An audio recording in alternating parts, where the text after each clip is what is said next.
One for James? And some fajitas?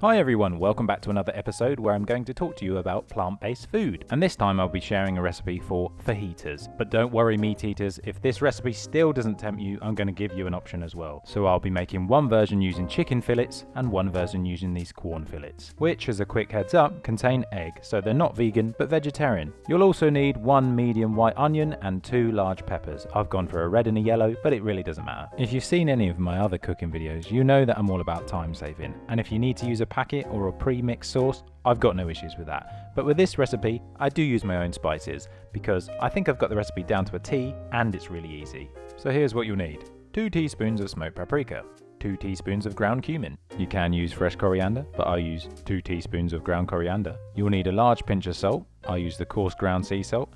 You'll need lemon juice or lime juice. I use the concentrated lemon juice. You'll need some tomato puree, about 2 teaspoons. You'll need 1 to 2 teaspoons of regular paprika. Now you guys know I love a secret ingredient and this dish has 2 of them. The first being maple syrup and the second being chipotle flavoured Tabasco sauce. And it's these 2 things that give the dish a really smoky, sweet barbecue flavour. But they are optional and you can definitely still make the dish without them. As I'm making 2 separate options, I'm using 2 separate pans. And I've sliced up the onion in half and I'm frying it with a teaspoon of oil. You had your dinner? What did you have? You had some pasta? And did you get it on the floor? Oh dear.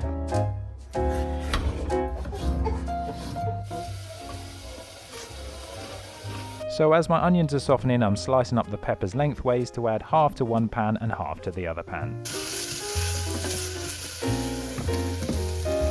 After you want this?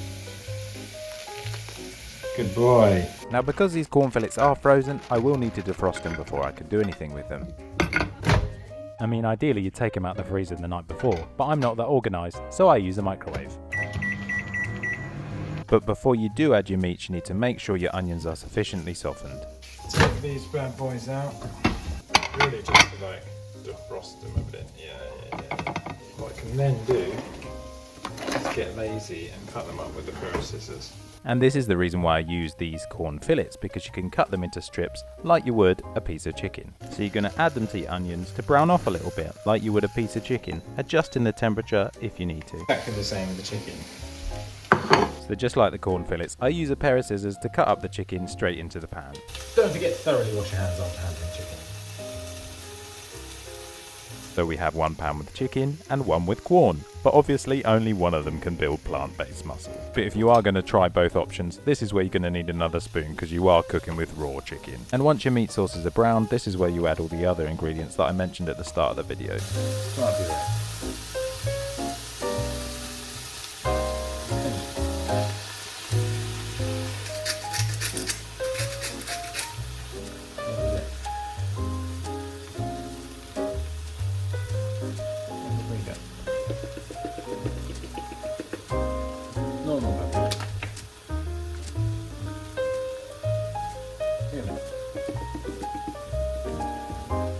Coriander.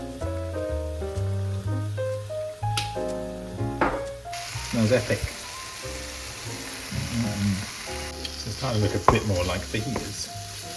Meat variation, meat-free variation. Only one thing we need now. This is my special sauce. And this is where I add a couple of drops of the chipotle Tabasco sauce. Now it isn't as spicy as the usual Tabasco, but be mindful because it still does have a little kick. I need to add peppers, so I just add roughly half to 1. And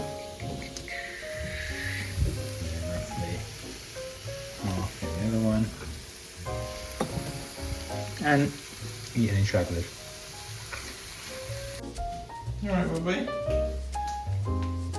You having a sleep? Yeah? Oh, good boy. Now this next step is optional, but you'll see why I do it in a minute.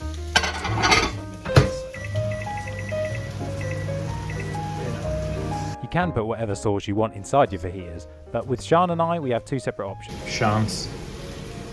Or off style for this one. Oh, see you later. Shit, really hot. So essentially you use your scalding hot plates to directly heat up your wraps. Jesus.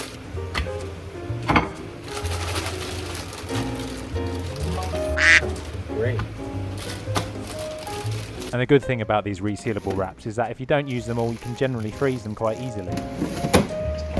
Shanti is looking pretty good. I'm turning it off now. Your meats will generally be done in about 15 minutes. That's 5 minutes before adding the peppers, and then another 10 minutes after adding them. Steamy fajitas.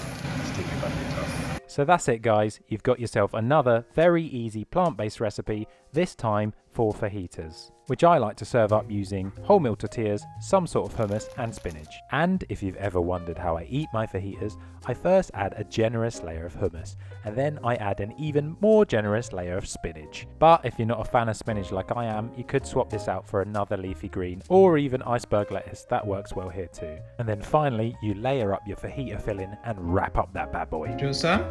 More? More? Do you want some more? More? So if you think you fancy trying a plant-based recipe, this would be the one I suggest. But if not, there's always the chicken variation as well. And if you like the video guys, consider giving it a like. And if you didn't, come back next time, I've got plenty of this sort of thing in the pipeline. But for now, stay happy and healthy, see you in the next one. Do you want some of this? No?